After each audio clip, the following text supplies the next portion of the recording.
Hello everyone, my name is Nishan Saib Singh and I'm studying under the program Chemical Lab Technician under the Faculty of Applied Sciences and Technology at Sheridan College. And my topic for today is Mythologies, and I will be discussing two very interesting stories with you guys. So, what are myths? Myth is actually a word derived from the Greek word mythos, which means story or word. And these stories are usually set in distant past or different worlds or parts of world with usually heroic characters which are believed to be true and sacred. So the first mythological story is Georgic and Merlin. This is a French tale of a rich lord's son named Georgic and a bird named Merlin. So the rich lord finds a magical bird singing near his castle, and he captures the bird and threatens to kill whoever freed the bird. And his son Georgic frees the bird because he's a different kind of a person than his father, and the bird turns out to be magical and says he should call out the bird's name whenever he needs help.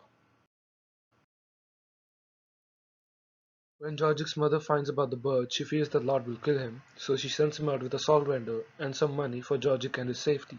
But the salt vendor turns out to be rogue, and he offers him to the next castle as a shepherd, where wolves live, and the salt vendor also refuses to give Georgic his money, so he calls upon Merlin's help for the money and asks for a whistle that would protect him from the wolves. And in the same land lived a seven-headed dragon who asked for a sacrifice of a maiden every year.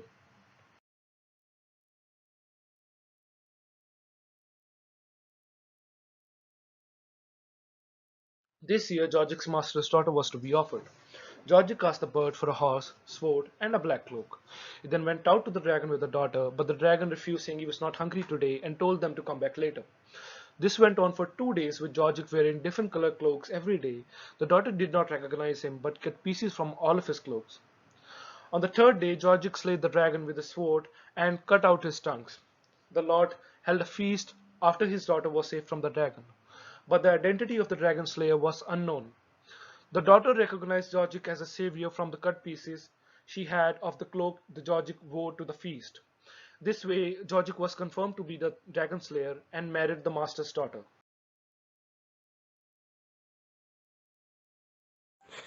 My second mythological story is The Apprentice Thief. It is about Jack, who is a thief and stole all kinds of things. And one day he is caught red handed by the king himself stealing things from his castle.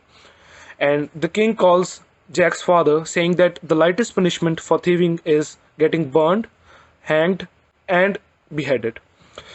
The king had known Billy Brogan, Jack's father, for a long time, so he offered Jack a way out. He said Jack was to master anything and come back after 3 years, and after 3 years, he will give Jack three challenges to face, and if he fails any one of the challenges, he will be killed and given the punishment. Son and father went on to find a master thief who could apprentice Jack. They find one in the next country who agrees to train and apprentice Jack. After 3 years, Jack came home a grown man and a master thief. The king gives Jack his first challenge, which was to steal two horses sent to the fields to plow, which were guarded by two heavily armored soldiers. The next day, Jack does not go to the fields. The guards thought that they had scared off Jack and he won't come anymore.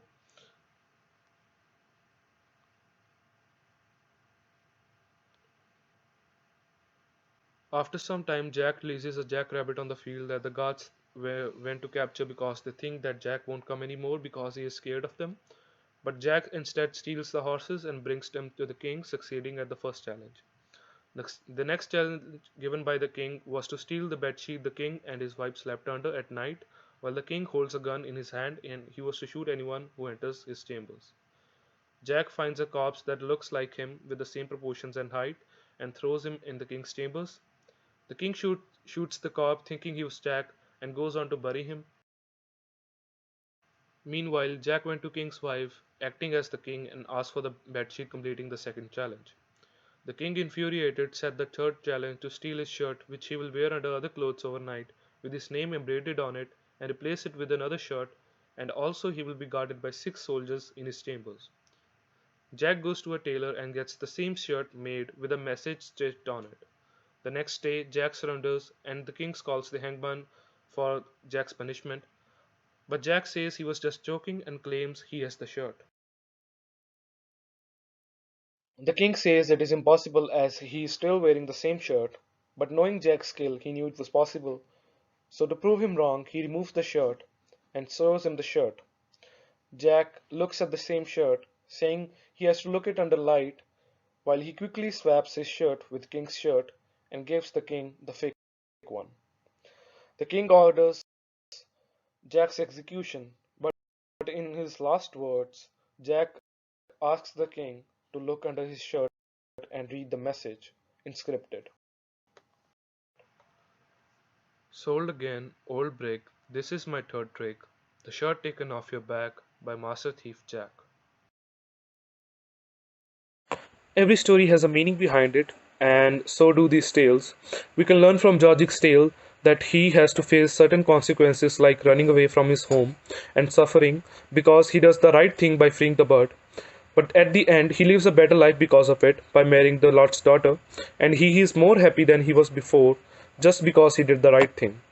And we can see from Jack's tale that however impossible the task ahead of us may seem, we can always overcome it with being calm and confident in ourselves, and we can do anything as and nothing is impossible for us.